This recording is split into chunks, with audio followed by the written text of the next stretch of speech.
Mr. Chair, I would like to direct my questions, Mr. Chair, to Rodrigo Duterte.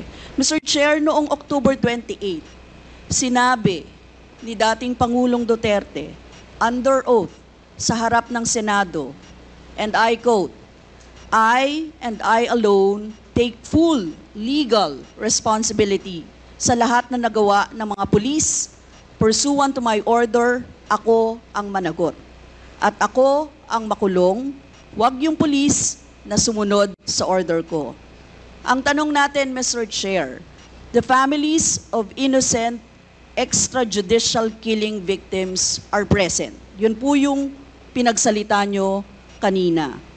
So can the former president look them in the eyes and say once more that he takes full legal responsibility for the deaths of their loved ones, Mr. Chair?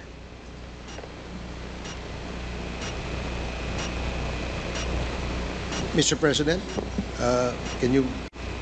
What's the question? What is the question? Can you repeat the question? Mr. Chair, sinabi niya po na full responsibility. So, Mr. Chair, totoo ba yan? Correct. Very correct. Since I was a president, and there was this, until now, serious problem about drugs, I had to issue or make a policy statement about drugs. At all that happened, yung nangyari pursuant to my order to stop the drug problem in this country, akin yun. Akin yun. Ako ang nagbigay ng order kasi ginawa nila illegal or legal, akin yun. Thank you, Mr. Chair. I take full responsibility for it. Thank you, Mr. Chair. Yun po yung tanong ko. Yung families of innocent extrajudicial killings, kayo din. File the case in court. Mr. Walang Chair. problema. Nandiyan ang korte. Yes, Mr. Chair. Second question ko. Responsable kayo kasi polisiyan nyo yon. Kumbaga, tatak Duterte. Dahil polisiyan nyo rin yan, tama ba? Sa Davao, nung nasa Davao pa kayo. Tama ba na tawagin po itong Davao model or Davao style, Mr. Chair? I cannot control the semantics. Mr. Chair, yes or no? Abroad. Davao style. Do not ask me to answer yes or no. You are not an investigator. Mr. Chair, tayo po ay nasa investigasyon kasalukuyan, Yes, Mr. but you Chair. are not an investigator. Why are you asking me to answer Mr. yes Chair, or no? tinatanong ko lang naman. Chair, point of Session order. suspended.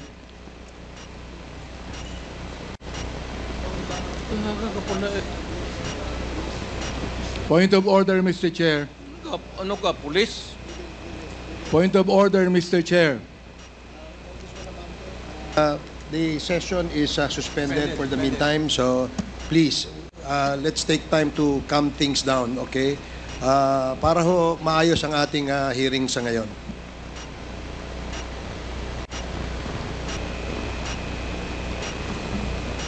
Hearing is resumed.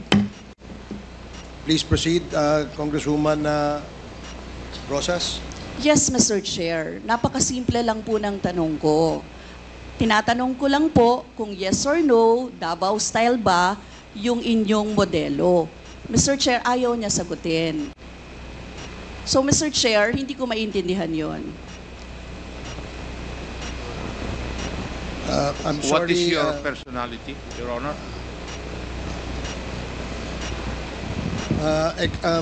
if I may, Secretary Bello, we normally, the committee does not allow the counsel of the witness to speak because the role of the counsel is limited only to counseling his client on his rights. Hanggang doon lamang po. But we cannot ask you to answer any questions that will be asked by any of the members. And that is what Thank you, is in Your the Honor. rules. Thank you, Your Honor. Actually, I'm not answering the question of Congresswoman Rosas, Your Honor. My point is, Your Honor, to allow the resource person to finish his answer. Okay, we will do that. Thank you, Attorney Bello. Thank you, Your Honor. Thank you. Congressman Brosas, maybe it is, perhaps the former president would like to elaborate on his answer. We may ask questions that is answerable by yes or no, and as much as possible, we would ask the resource person to say, only answer yes or no. But if he wishes to elaborate, and as long as it is germane and related to the answer to your question, we will allow that. But Yes. we will make it very, very short. Yes, Mr. Chair. Pwede namang mag-expound, Mr. Chair. Ang tinatanong ko lang, sa particular question na yun, maaari naman siyang sagutin ng yes or no. And then the explanation, Mr. Chair. Opo, opo. Mr. Do Pres- not control my answer. Kung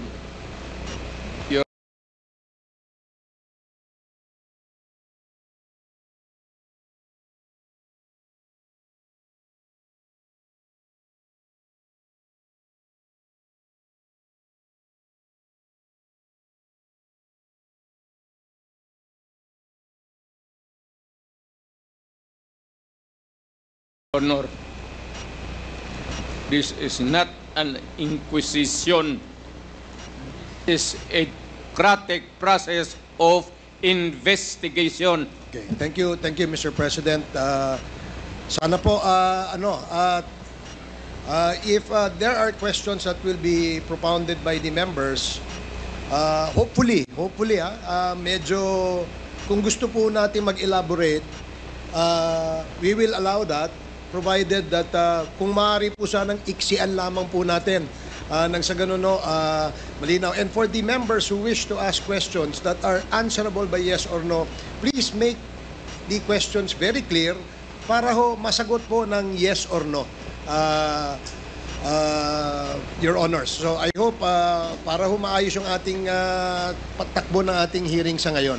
So please proceed, Congresswoman Brosas. Yes, Mr. Chair. Mr. Chair, ang tanong ko, sinasabi nyo rin na ang war on drugs ay talagang utos nyo. Diba? Pag sinabing war on drugs, Duterte yan. Sa inyo na nadikit yan. Unless, eto po, tanong na pwede nyo i-expound. May iba kayong gustong itawag doon? Meron po ba kayong gustong ibang itawag doon? Wala na po. Sabi ko, I assume full responsibility for whatever happened in the actions taken by the law enforcement agencies of this country to stop the drugs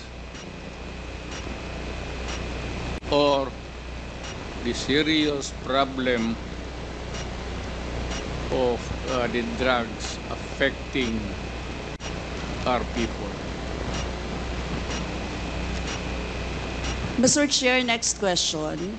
Nung naging mayor po kayo, sabi nyo naging safe ang Davao. Tama po ba? That would be that should be answered by a third person. I would not be answering that.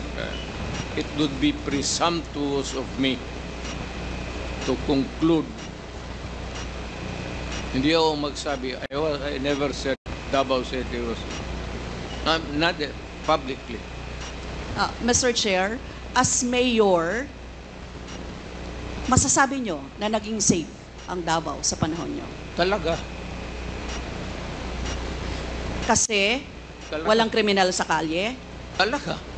walang snatcher, Walang snatcher. walang akyat bahay, Walang akyat bahay. walang magnanakaw, Walang magnanakaw. walang mamamatay tao. Walang mamatay tao. So yun po lahat, yes. Oh. So walang mga kriminal o walang insidente ng kriminalidad, bakit po? Merong mga incident, not totally. It could be a dream of a city not to have any criminal incidents or violence. Pero overall, Davao City was safe. If the test or standard would be that a citizen of the city can walk all over the city and men and children can go home safely, unmolested, undisturbed. That was the standard that I gave to the police of Davao City. Mr. Chair, I would like to ask, no, hindi ba nagkandamatay sila sa panahon na yon? Marami po. Sino-sino po ang mga pumatay? Wala akong listahan yan, ma'am. We have to go to the tawag nito. Hindi ko bit-bit. Ang bit-bit ko lang ho yung hindi. Mr. Chair, I would like to ask again, no? Sa inyo po na karanasan, kayo mismo ba pumatay? Ako? Marami. Mga 6 o 7. So Ewan what- ko kung natuluyan yung hindi ko na follow up sa hospital kung natuluyan. Quote ko lang, ipaalala ko ulit, Mr. Chair, kasi mula din ito sa Senate hearings, ano? I-quote ko lang po kayo, in Davao, I used to do it personally, just to show to the guys that if I can do it, why can't you? Correct. Sinabi niyo po yan sa mga business leaders sa meeting sa Manila. At kung paano niyo ginode ang mga police officers to gun down suspects. Tama po ba? Yes, if they present a violent resistance.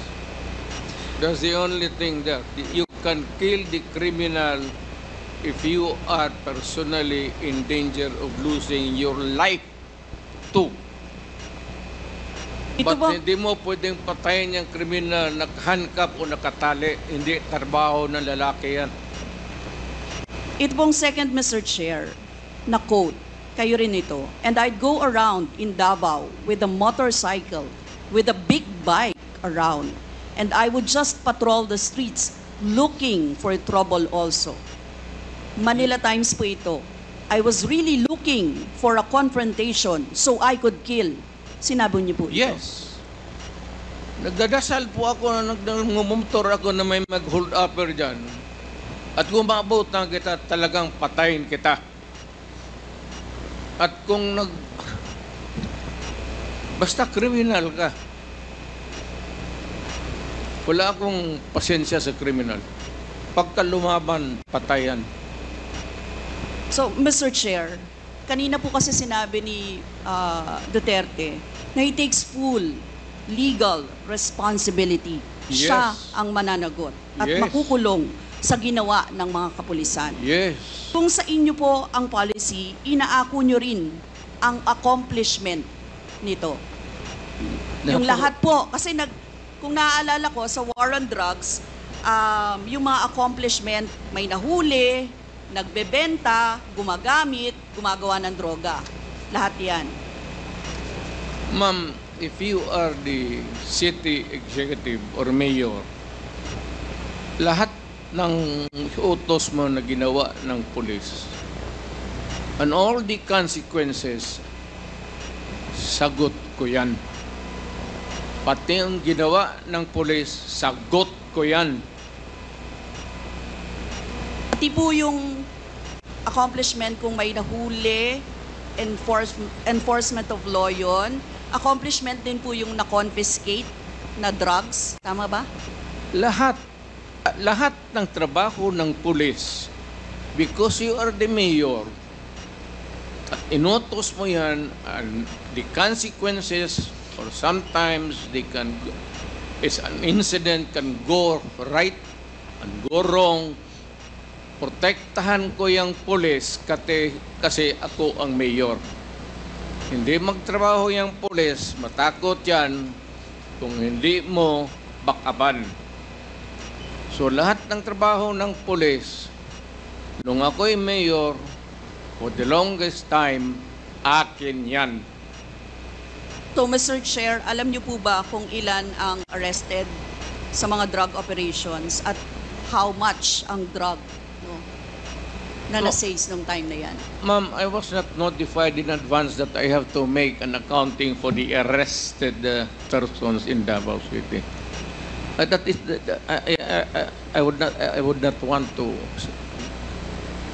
That would not be a proper question. For a Mr. Chair, resource sabi niyo person. yung accomplishment report sa inyo yan. Accomplishment, yes. Accomplishment is another thing. But you see, to ask for the number of arrests or killings, that would be a stupid question. Mr. Chair, sinabi po ninyo na aakuin nyo lahat.